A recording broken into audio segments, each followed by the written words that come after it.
ఈరోజు మనం ఒక అద్భుతమైన కథను లోతుగా విశ్లేషిద్దాం. ఇది అందం, గర్వం, ఆ గర్వం ఎలా జ్ఞానంగా మారింది అనే దాని గురించిన కథ. మన దగ్గరున్న ఆధారం ఖేమ జ్ఞానోదయం గ్రంథంలోని కొన్ని భాగాలు.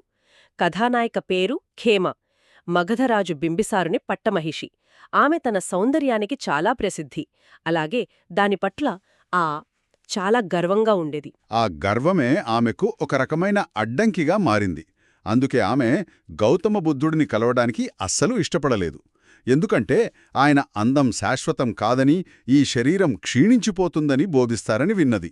అంటే తన గుర్తింపు దేనిమీద ఆధారపడిందో దాన్నే ఆయన ప్రశ్నిస్తున్నారన్నమాట. సరిగ్గా అదే ఈరోజు మన చర్చ. బాహ్య సౌందర్యమే తన ప్రపంచమని నమ్మిన ఒక రాణి ఆ భ్రమను ఎలా ఛేదించుకుంది? ప్రజ్ఞావంతులలో అగ్రగణ్యురాలిగా ఎలా పరివర్తన చెందింది?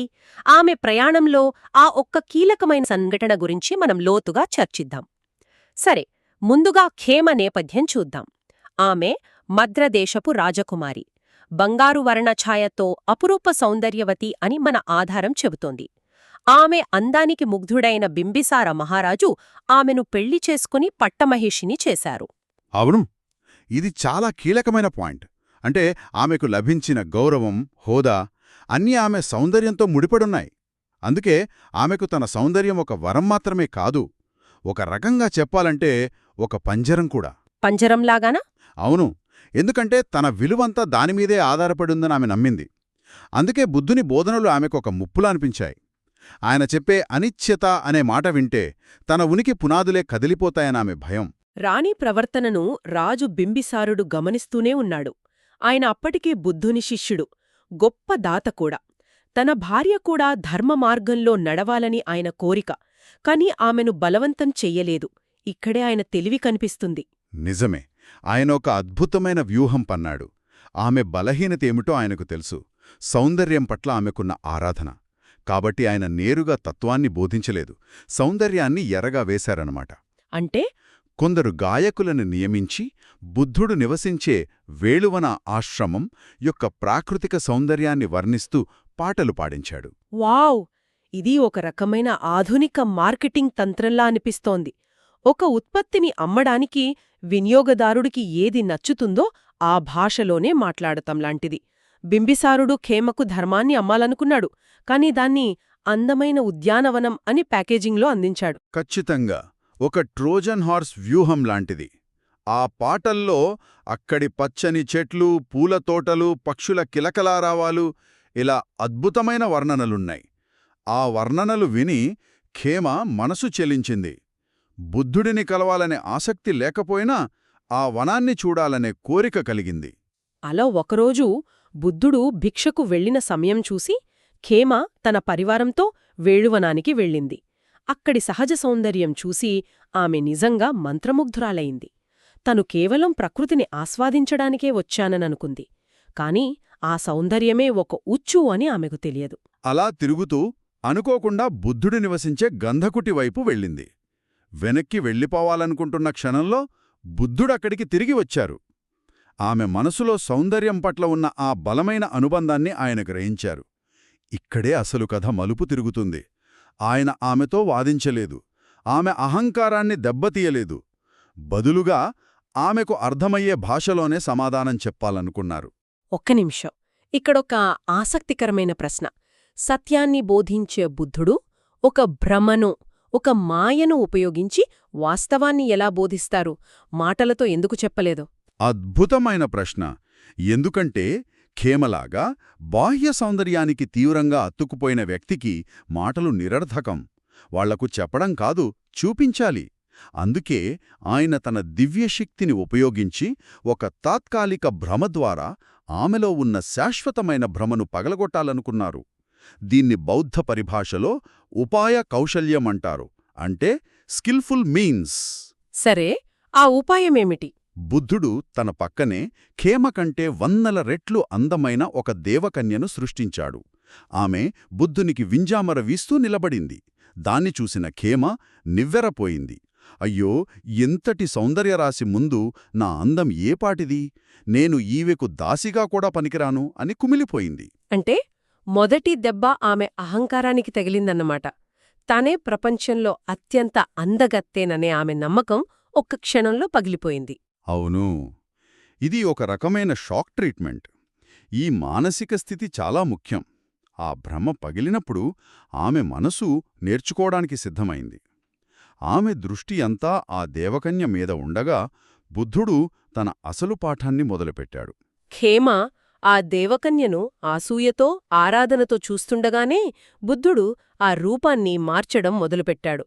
ఆ యవ్వనవతి అయిన దేవకన్య క్రమంగా మధ్యవయస్కురాలిగా మారింది. ఆ తర్వాత వృద్ధురాలిగా. మన ఆధారం ఈ మార్పును చాలా వివరంగా వర్ణిస్తుంది. ఆమె జుట్టు నెరిసిపోయింది, చర్మంపై ముడతలు, పళ్ళు ఊడిపోయాయి, నడుము వంగిపోయింది. చేతిలో కర్ర పట్టుకుని వణుకుతూ నిలబడింది. వావ్! అది చాలా చాలా భయంకరమైన దృశ్యం.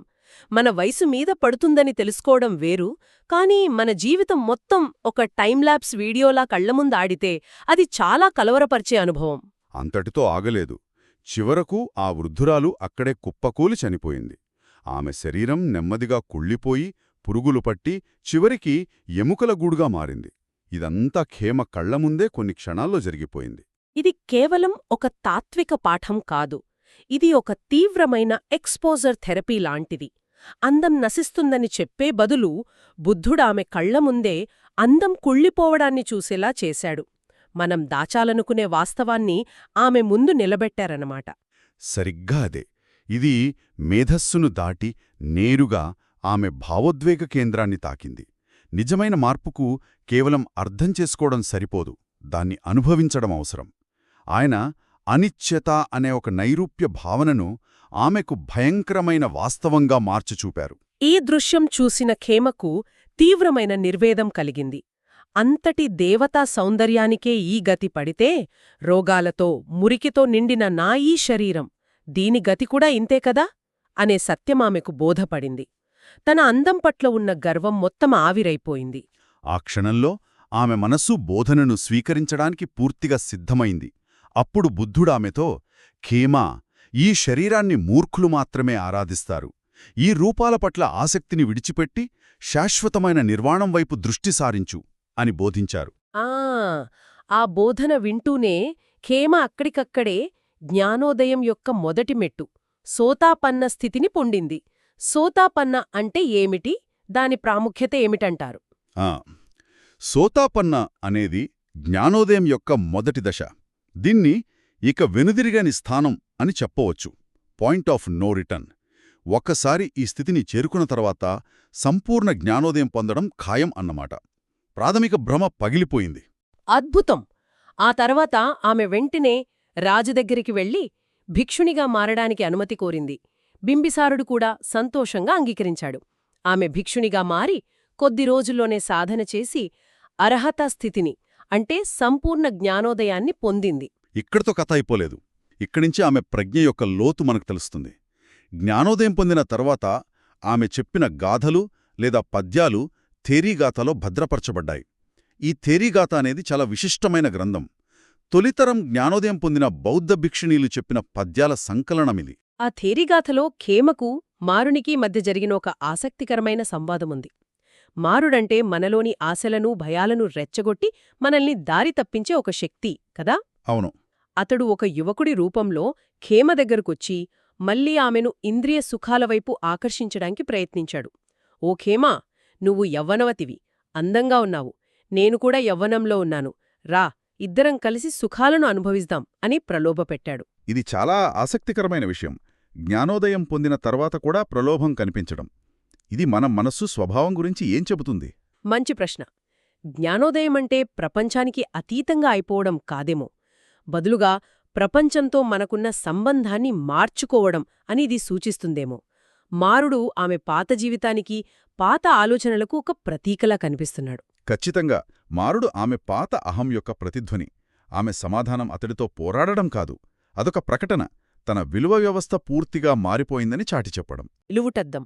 ఆమె ఇలా అంది, ఈ కుళ్ళిపోతున్న, రోగాలతో నిండిన బలహీనమైన శరీరం పట్ల నేను విరక్తి చెందాను. కామతృష్ణను నేను సమూలంగా నాశనం చేశాను. ఆ తర్వాత ఆమె చెప్పిన పోలిక నన్ను చాలా ఆలోచింపజేసింది. ఏ పోలికాది? ఇంద్రియ సుఖాలు కత్తులు, ఈటల వంటివి. ఈ శరీరం వాటికి నరుకుబండలాంటిది. నువ్వు చెప్పే శృంగార సుఖం ఇప్పుడు నాకు ఆనందాన్నివ్వదు. అద్భుతమైన రూపకం. సుఖాలను కత్తులు ఈటెలు అని, శరీరాన్ని నరుకుబండ అని. అంటే ఆ సుఖాల వెనుక ఉన్న ప్రమాదాన్ని, దుఃఖాన్ని ఆమె ఎంత స్పష్టంగా గ్రహించిందో తెలుస్తోంది. ఒకప్పుడు దేనికోసమైతే జీవించిందో ఇప్పుడు దాన్నే ఒక ప్రమాదంగా చూస్తోంది. ఆమె దృక్కోణం పూర్తిగా మారిపోయింది. చివరగా ఆమె మారుణ్ణితో ఇలా అంటుంది. నాలోని అన్ని రకాల ఆసక్తులు నశించాయి. అజ్ఞానమనే చీకటి సమూహం ఛేదించబడింది. ఓ పాపాత్ముదా, తెలుసుకో, నువ్వు ఓడిపోయావు. ఇది ఒక విజయ ప్రకటన. అవును. ఆమె ప్రజ్ఞను చూసి బుద్ధుడు ఆమెను తన భిక్షుణీ శిష్యురాళ్లలో మహాప్రజ్ఞ కలవారిలో అగ్రగణ్యురాలిగా ప్రకటించారు. ఆమె తన మిగిలిన జీవితాన్ని అనేక మందికి ధర్మాన్ని బోధిస్తూ గడిపింది. కాబట్టి ఈ మొత్తం కథను సమీక్షిస్తే మనకు ఏమర్థమవుతోంది? బాహ్య సౌందర్యంపై ఆధారపడిన ఆత్మగౌరవం ఎంత పెళుసుగా ఉంటుందో ఖేమ కథ చూపిస్తోంది. ఆ పునాది కూలిపోయినప్పుడు అంతకంటే గొప్పదైన, శాశ్వతమైన అంతర్గత ప్రజ్ఞవైపు ప్రయాణం మొదలవుతోంది. నిజమే. వాస్తవాన్ని ఉన్నది ఉన్నట్లుగా చూడటమే జ్ఞానం. ఖేమ ఆ దేవకన్య రూపంలో తన భవిష్యత్తును చూసింది. తన శరీరానికి కొన్ని దశాబ్దాల తర్వాత ఏ గతి పడుతుందో ప్రత్యక్షంగా చూసింది. ఆ భయంకరమైన సత్యదర్శనమే ఆమెను విముక్తివైపు నడిపించింది. అది జీర్ణించుకోడానికి కొంచెం కష్టమైన సత్యమే, ముఖ్యంగా మన ఆధునిక ప్రపంచంలో. మనం ఒక గుర్తింపును, ఒక రూపాన్ని పట్టుకుని వేలాడటానికి ప్రయత్నిస్తూ ఉంటాం. అవును. అందుకే ఈ కథ ఈరోజుకు కూడా ఇంత పురుత్తమానది. ఈ కథ విన్న తరువాత ఆలోచించాల్సిన విషయం ఒకటి ఉంది. ఆధునిక ప్రపంచంలో మనం యవ్వనానికి, బాహ్య సౌందర్యానికి విపరీతమైన విలువ ఇస్తాం. సౌందర్య సాధనాలు, యాంటీ ఏజింగ్ పరిశ్రమ, కాస్మెటిక్ సర్జరీలు. మనం వృద్ధాప్యాన్ని ఒక వ్యాధిలా, ఓడించాల్సిన శత్రులా చూస్తున్నాం. కాని ఈ కథ ప్రకారం అసలు యుద్ధం ఎక్కడ జరగాలి? బయట చర్మం మీద ముడతలతోనా, లేక లోపల మన మనసులోనా? ఈ కథ మనకు ఒక సవాలు విసురుతోంది. క్షీణించిపోయే శరీరాన్ని కాపాడుకోవడానికి మనం పెట్టే సమయంలో, శక్తిలో, వనరులలో కొంత భాగాన్నైనా కాలంతో పాటు మరింత పరిణితి చెందే ప్రజ్ఞను పెంపొందించుకోవడానికి ఉపయోగిస్తే ఎలా ఉంటుంది? ఖేమ కథ ప్రకారం నిజమైన సౌందర్యం ముఖంలో కాదు, విముక్తి చెందిన మనస్సులో ఉంది.